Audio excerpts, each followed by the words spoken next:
Happy Indigenous Day. We're here right now to read you a story, beautiful story, written by Leah Dorian, translated by Norman Fleury, and she also did the artwork, and it's The Giving Tree, a retelling of a traditional Métis story. And remember, in the last video, or the first video before this one, I told you that I randomly went into the library, randomly went up to the Indigenous section, and I closed my eyes and I went like this, back and forth with my finger, and I said, okay, what story do I need to tell this year? What story do we need to hear? And my finger went right on this one, okay?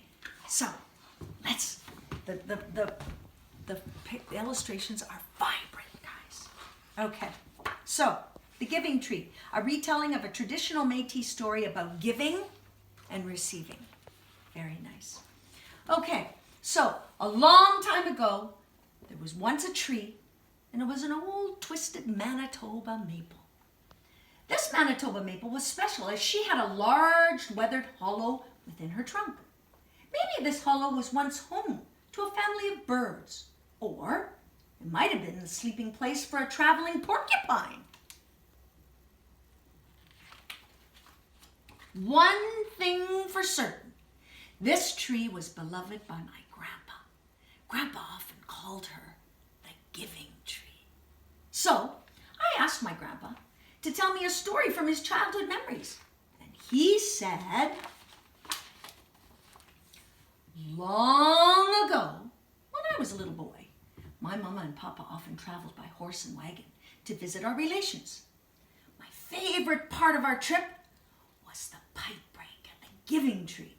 This tree was located at the halfway point between our related Métis villages. It was the Métis way to stop for tea and bannock at the Giving Tree. As small kids, we got very excited at the sight of the tree as she appeared around the bend in the trail.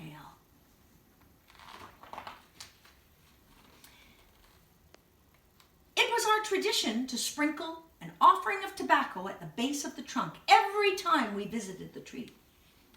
It was fun to unload our wagon for a friendly family picnic under her protective canopy. We loved to make a small fire to boil our tea, cook our bannock, gather around to tell stories, and to chew on our dry meat. The most magical memory that I have was the time when my mama forgot to pack our sugar into the grub box. Oh my goodness gracious, said Mama. I forgot to pack the sugar for our tea and bannock. Son, spoke Papa, come here. I want you to tell me with something, so I want you to help me with something. So Papa lifted me up to look into the big hollow within the maple tree. To my surprise, in the bottom of the hollow, there was not only sugar, but tea and bundles of tobacco, letters, flour, and even a pair of moccasins. There was so much stuff hidden deep inside her hollow. I was awestruck as I pulled out a little canister of sugar. As Papa lowered me down, I said, Papa, what's all that stuff doing in there? My Papa explained to me that this Giving Tree is a sacred place for us Métis people. He told me that for generations the tree hollow was used by Métis travelers as a cachet so that it could help our people out in times of need. My Papa said that it was the Métis way to use the tree cachet as a message center and as an emergency supply stash. For generations, the tree cachet was a symbol of honesty and respect. Papa told me that once a young man left an engagement ring for his sweetheart inside the tree. 2 days later, the ring was delivered to his sweetheart safely by a man passing by her home. Wow, he took a risk, but that was good. Honesty, guys, honesty. Papa loved our old Métis ways. Papa spoke of our beliefs If you take something from the tree cachet, you are responsible to put something back in return. Just what we were talking about, the values, the Métis values, guys. Papa reminded me that it is our Métis way to be kind, generous, and helpful to others. Mama came over to the tree to get the sugar canister. She put several folded polka-dotted hankies and a small pail into my hand so I could offer them back into the hollow for taking the sugar. Mama thought that somebody might find the hankies useful, especially if they had a runny nose or needed a rag.